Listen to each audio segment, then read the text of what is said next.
Halo semua, selamat datang kembali di podcastnya Sinematografi UNW. Bersama saya Izmiliana sebagai host pada episode kali ini. Jadi hari ini saya duduk nggak sendirian nih. Saya duduk ditemani dengan yang biasa disebut sebagai tempat atau wadah sebagai aspirasi mahasiswa dengan aktivitasnya untuk menyampaikan aspirasinya selama ada di kampus. Oke, sebelumnya kita kenalin dulu nih narasumbernya. Halo. Hai. Boleh tahu nggak namanya siapa nih? Oke, perkenalkan nama aku Carolina Wikaning Tias. Oke, jadi Carolina, aku manggilnya apa nih? Lin aja nggak apa-apa. Lin. Iya. Oke, Lin adalah ketua BPM. Mungkin teman-teman gak ada yang tahu ya, belum ada yang tahu BPM itu apa sih. Jadi nanti di sini kita akan mengulik BPM itu kerjanya bagaimana. Kemudian apa itu BPM di kampus, gitu ya. Oke. Sebelumnya aku mau tanya sama Caroline. Bagaimana bisa terpilih menjadi ketua BPM? Oke. Jadi di Badan Perwakilan Mahasiswa itu kemarin mengadakan rekrutmen. Rekrutmennya ini di tiap hima atau prodi itu diambil beberapa perwakilan, sehingga terpilihlah saya dan beberapa teman saya dari program studi farmasi. Kemudian setelah anggota-anggota ini berkumpul, kami disatukan menjadi satu forum musyawarah, kemudian dipilihlah beberapa perwakilan untuk menjadi ketua dan wakil ketua Badan Perwakilan Mahasiswa. Setelah itu, setelah adanya musyawarah tersebut, ada debat, ada kampanye, kemudian terpilihlah ketua dan wakil ketua Badan Perwakilan Mahasiswa periode 2022. Wah, seperti itu. Keren. Pasti kamu punya bidang akademik yang luar biasa sehingga mereka itu bisa memilih kamu untuk menjadi ketua BPM ya. Sebenarnya saya biasa aja sih. Nggak mungkin kalau biasa aja tapi kamu bisa terpilih jadi ketua, pasti ada sesuatu hal yang unggul dari dalam diri kamu gitu. Ya. Kemudian BPM itu apa sih? Badan Perwakilan Mahasiswa itu merupakan badan legislatif di Universitas Ngudi Waluyo, di mana badan ini memiliki 3 fungsi, yaitu legislasi, anggaran, budgeting, dan pengawasan. Seperti itu. Gitu. Jadi kemudian tugas BPM itu apa? Jadi banyak ya sebenarnya tugasnya, ya termasuk 3 tadi itu. 3 tadi itu fungsi yang diserahkan kampus kepada kami. Kemudian untuk tugas-tugasnya itu per komisi kan ada komisi 1 legislatif, itu tugasnya untuk regulasi undang-undang, rancangan undang-undang, pembuatan undang-undang bersama presiden mahasiswa, presiden mahasiswa atau kementerian terkait. Nah, kemudian ada komisi 2 itu budgeting dan anggaran. Itu mereka lebih fokus ke pengawasan Ormawa terkait anggaran maupun pelaksanaan kegiatan mahasiswa yang dilakukan. Kemudian ada komisi 3 advokasi dan aspirasi, ini tempat penampungan aspirasi mahasiswa di mana teman-teman mahasiswa bisa menyalurkan aspirasinya melalui komisi 3 dan akan dijembatani ke pihak birokrasi seperti itu. Kayaknya kalau misalkan kita ngebahas tentang komisi 3 seru banget ya. Oh, sangat. Tapi sebelumnya kita minum dulu yuk biar sedikit santai gitu. Oke, boleh. Oke. Gimana? Enak nggak minumannya? Seger ya? Seger. Tapi kayaknya ini nggak terlalu dingin banget ya. Karena ada kipas angin di sini. Dan cuacanya juga mendung gitu loh. Jadi gimana? Kamu deg-degan nggak sekarang? Rasanya karena terbawa suasana, jadi aku lebih santuy lah sekarang. Santai ya, jadi oke deh. Jadi biar aku nanyanya juga nggak serius-serius banget gitu loh. Oke. Nah, terkait masalah tadi komisi 3, kalau BPM itu kan terkenalnya sebagai perwakilan mahasiswa ya. Jadi kayak misalkan kita itu butuh opini atau butuh sesuatu yang harus didengarkan oleh atasan gitu. Nah itu tuh ada nggak sih cara-caranya? Oh iya, terkait penyampaian aspirasi dari mahasiswa itu ada sendiri SOP-nya. Nah, SOP-nya ini sendiri isinya garis besarnya aja ya. Jadi mahasiswa yang kiranya ada kendala, UKM, baik itu UKM maupun HIMA, itu bisa menyampaikan aspirasinya melalui prosedur yang ada di SOP aspirasi mahasiswa. Nah, di SOP ini sendiri itu mahasiswa diperkenankan untuk menyalurkan aspirasinya dengan mewakilkan 5 orang mahasiswa, kemudian membuat draft apa saja kira-kira aspirasi yang ingin disampaikan. Kemudian kami akan kaji, setelah itu dikaji akan kami bantu menyampaikan kepada pihak birokrasi. Oh gitu. Kalau boleh tahu di Komisi 3 itu ada siapa aja? Oke. Di Komisi 3 itu ada Sabrina, ada Sri Stianingsih, sama Naufal, ada 4 orang, sama aku lupa ya. Oh ya udah nggak apa-apa. Kemudian kalau kita ngebahas tentang Komisi 3, pernah nggak sih suara mahasiswa apa yang sulit direalisasikan?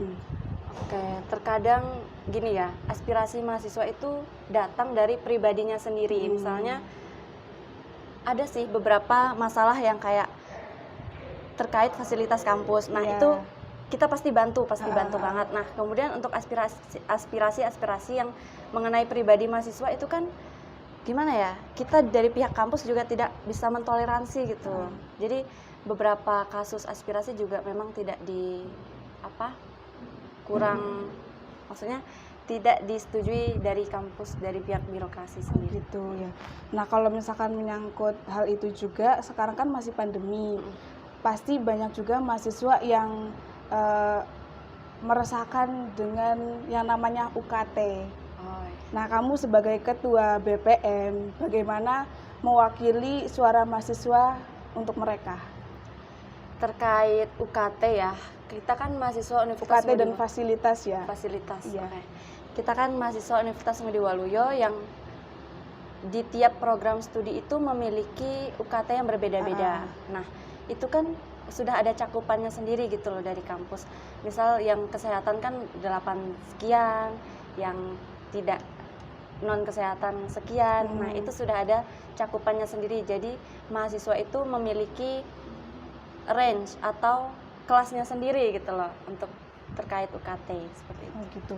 Nah, untuk fasilitas kamu pernah nggak menyampaikan aspirasinya kayak sekarang kan kita pandemi, pasti pendapatan orang tua juga rada susah kan.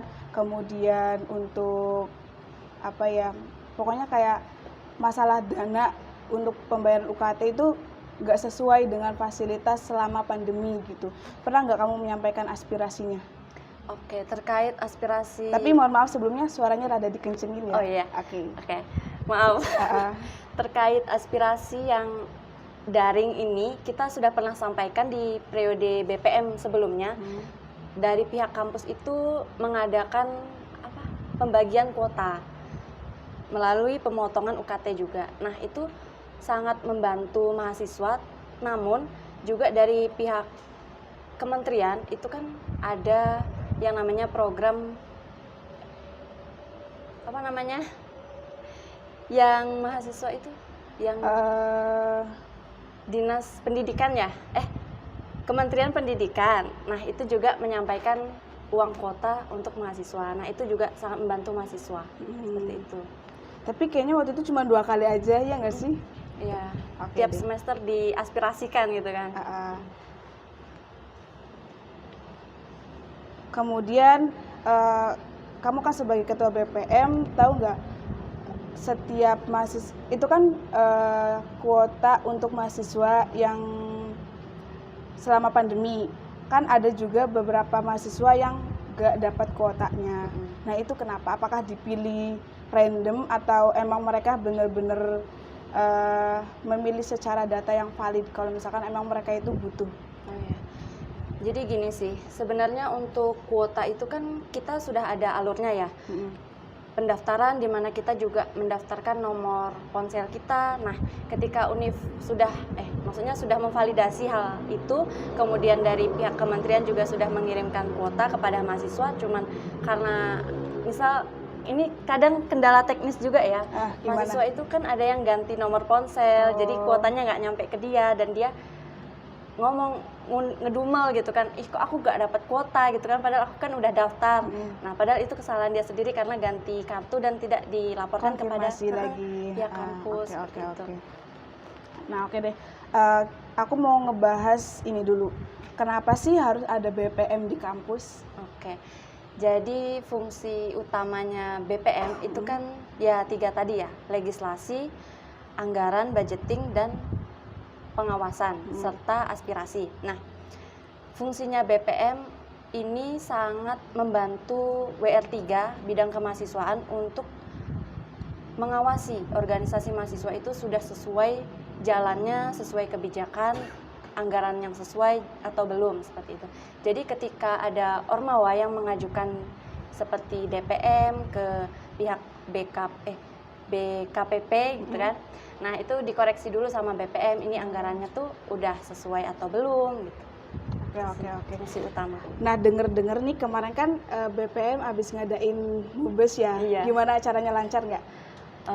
Alhamdulillah ya lancar, semuanya berjalan baik dan lancar.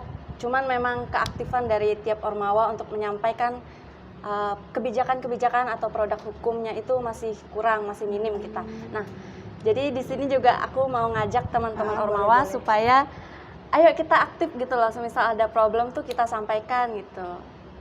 Biar kita juga tahu dan kita jadikan sebuah kebijakan atau undang-undang. Nah, itu nanti kalau misalkan mau nyampein ke siapa? Bisa langsung ke Komisi 1, itu ada 1. Budi, atau Komisi 3. Komisi 3 ada siapa? Yang Sabrina, dari Oke. akuntansi perpajakan. Nah, untuk menyampaikan problemnya itu bagaimana? Oke, untuk penyampaian ini terkait kebijakan ya. Iya, boleh. Jadi dari BPM sendiri itu kemarin sudah melaksanakan public hearing. Nah, public hearing ini dikhususkan ke ketua ormawa seperti HIMA maupun UKM. Nah, kami sudah membagikan dan menyalurkan.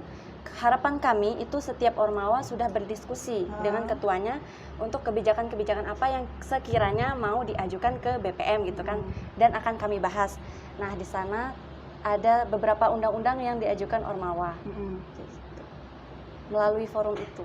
Oh gitu. Jadi nggak langsung misalkan suatu ormawa memiliki problem, kemudian dia langsung menyampaikan ke salah satu komisi 3. Berarti ada tahap-tahap dan cara-caranya ya? Iya, ada. Oke, gitu ya untuk teman-teman ormawa yang ingin menyampaikan masalahnya. Jadi kita nggak boleh misalkan punya masalah terus ngomongin di belakang gitu ya. Langsung saja musyawarah dengan ketua ormawanya, kemudian suruh ketua ormawa untuk menyampaikan aspirasi dari ormawa tersebut gitu ya. Dan apa sih? Kan di sini ada namanya BEM sama BPM. Perbedaan BEM dan BPM itu apa? Oke, jadi Badan Eksekutif Mahasiswa ini merupakan badan yang lebih terjun ke mahasiswa. Sedangkan Badan Perwakilan Mahasiswa ini adalah jadi gini, kalau di sistem ketatanegaraan, Badan Eksekutif Mahasiswa itu adalah presiden dan menteri-menterinya.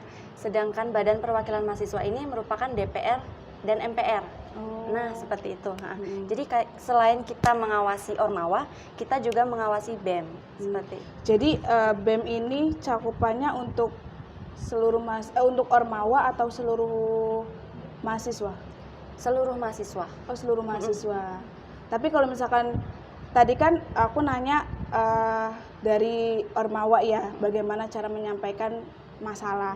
Nah, kemudian kalau untuk dari mahasiswa lainnya gimana? Mahasiswa lainnya. Jadi misalkan nih aku nggak ikut ormawa apapun, tapi aku tuh punya suara yang mau didengar untuk atasan gitu. Nah, itu caranya gimana? Jadi gini, kan di tiap prodi itu ada hima ya. Ya. Kamu bisa langsung menghubungi ketua himamu atau divisi terkait yang ada bagian kajian strategi. Nah, seperti itu. Nah, kamu sampaikan ke mereka, kemudian mereka akan menyampaikan kepada kita. Oh gitu. Bisa juga kayak gitu. Oke. Nah, di BPM itu ada proker apa aja sih kalau boleh tahu? Oke. Di BPM itu kalau yang ini yang unggulan atau yang agenda tiap tahun ada gitu? Boleh deh agenda tiap tahunnya dulu apa? Kalau agenda tiap tahun, kalau di Sekre itu ada pengarsipan pengarsipan dokumen BPM, pengarsipan dokumen Ormawa. Kemudian kalau bendahara sendiri itu memiliki mereka membuat inventaris BPM. Ya. Seperti atribut, PDH dan lain-lain. Kemudian ada Komisi 1, mereka itu ada membuat rancangan undang-undang, terus mengesahkan undang-undang dan mengkaji sekiranya apa saja sih yang kebijakan-kebijakan yang kurang di organisasi mahasiswa.